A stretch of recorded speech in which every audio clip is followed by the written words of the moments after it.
Hi, good morning, everybody. This is Thelma. So this morning I'm going to be talking about the wise and unwise way of giving. So of course, this blog is a blog that primarily focuses on guarding one's mind with wisdom, right? And so most times, rather than look at things from a bad and a good or a right and a wrong way, I like to think about things more from the wise and unwise way of, applying certain principles or doing certain things, or the wise or unwise ways of making decisions. And so when it comes to giving, giving is indeed a principle. It's a principle. We've heard it said so many times that, we've been blessed to be a blessing. Giving is receiving. It is better to give than to receive. Show charity. And so many things have been said about the principle of giving. And sometimes we are taught from an early age to give, but depending on how you have learned or depending on the things that you were exposed to that gave you the I guess the desire to give, or that taught you to give, depending on how you learned how to give, there could be a wise way of giving and an unwise way of giving. And what would I consider an unwise way of giving? When we give with a selfish motive behind it. Selfish motive could mean so many different things. It could mean you're giving because you're being required to give, like in religion, sometimes people give offerings or pay tithes because they feel it's a requirement. So it's done grudgingly. It's done, even if not consciously, it's done, as more of a requirement because it's a requirement that you do it. And so in my opinion, and again, my humble opinion, not necessarily, right or wrong. In my opinion, when we give out of a compelling, when we give out of guilt, when we give because we feel that it is expected of us, that may be an unwise way of giving. But when we give with charity, with love, when we give with love, then giving doesn't become a chore. It doesn't become hard. It doesn't become, something that you have to do because you're compelled to do it. It just becomes a little more natural, and the rewards are completely different, than when we give with an expectation of reward, or when we give because we are required to give, or when we give because we're being guilted into giving. So I guess the main focus of my topic today is when we think about charity, when we think about giving, it's very important that you understand your motive behind why you're doing that. And for some people want to give, but when you're not giving with love, then it becomes a little bit harder for you to give, because then you start expecting that you can give when you have something substantial to give, which is not necessarily the case. Giving doesn't necessarily translate into giving of money or giving of tangible items.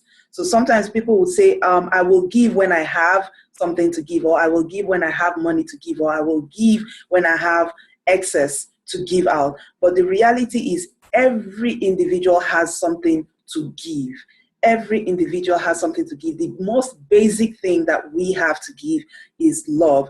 And that's a whole different topic on its own.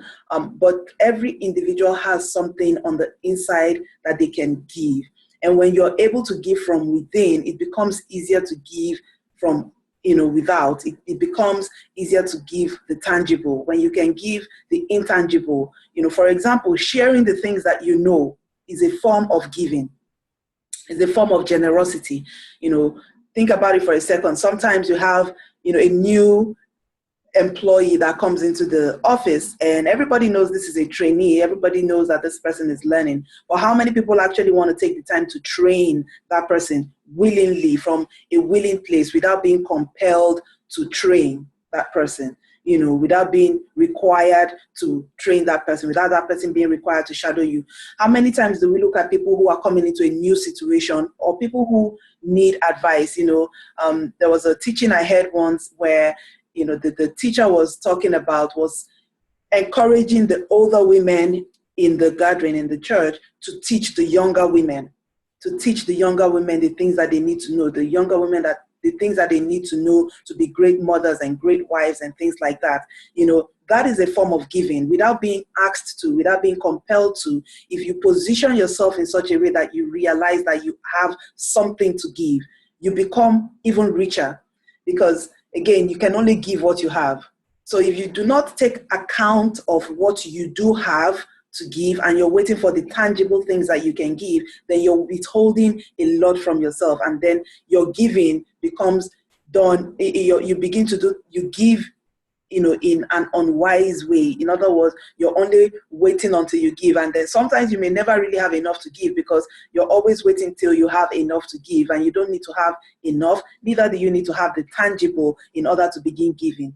But the most important thing to take away from this is this: the more you give, the more that you find that you have.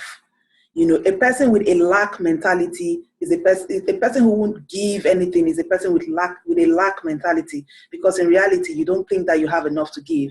But if you begin to realize how much you have on the inside of you to give, you know, me putting up these videos and sharing the things that I'm learning is a form of giving. And when you're doing it from a place of love, when you're doing it because you want to make sure that everybody around you benefits from what you have, benefits from what you know, that is a wiser way to give. You know, not when you're giving because you want your praise to be sung, not when you're giving because you want to be recognized for having so much that you were able to give. You know, there is a wise way and unwise way to give. And I want to encourage everybody out there today: begin to take stock of what you have on the inside of you. Begin to take stock of what you even have on the external. But more importantly, everybody has something to give, whether it is in the tangible or the intangible things that we possess. You know, but if you can take stock of what you have on the inside of you to give, then it becomes easier for you to share. You know, these days I find myself really being open to sharing what I have intellectually, and not just, you know, because there's the principle of giving 10% of what you have financially. But what about the principle of giving 10% of what you have spiritually and mentally, and on every other level, emotionally, you know, socially, the things that you have learned, the things that you learned from either making mistakes or, you know, just everybody has something to give. And so my encouragement to you today is: take stock of the things that you have to give, and then begin to think about how you can give wisely, how you can give of yourself wisely. Release what you have and you will receive even more. But don't give because you want to receive. Don't give because you have an expectation of receiving. Give because you have something to give. And the reason why you have it is so you can give it. The longer you hold on to it, the more likely it is to die a silent death. Because what's the point of having something that you can't share? It's like the question about, you know, why would you have a light and then you go put it under a bed? I mean, the whole point of light is to share it and illuminate everything else. So why would you have something and then you bury it on the inside of you, or you want to use it only for personal gain, to make money, you know? So everybody out there has something to give, and there is a wise and unwise way of giving. And I really hope that I was able to give something, to share something that will help you learn a little better about giving. But the bottom line is, you cannot have, you cannot give what you don't have. So take stock of what you have and think about how best to share the things that you do have. And then when you begin to share, you begin to have a little more tangible things to give. I love everybody out there. You have a blessed day. Whatever, comments or feedback that you have, please share it at the bottom of this page. And as always, subscribe to my blog, share this video and share this blog if you were able to learn something out of it today. You have a wonderful day, and I will talk to you later. Bye-bye.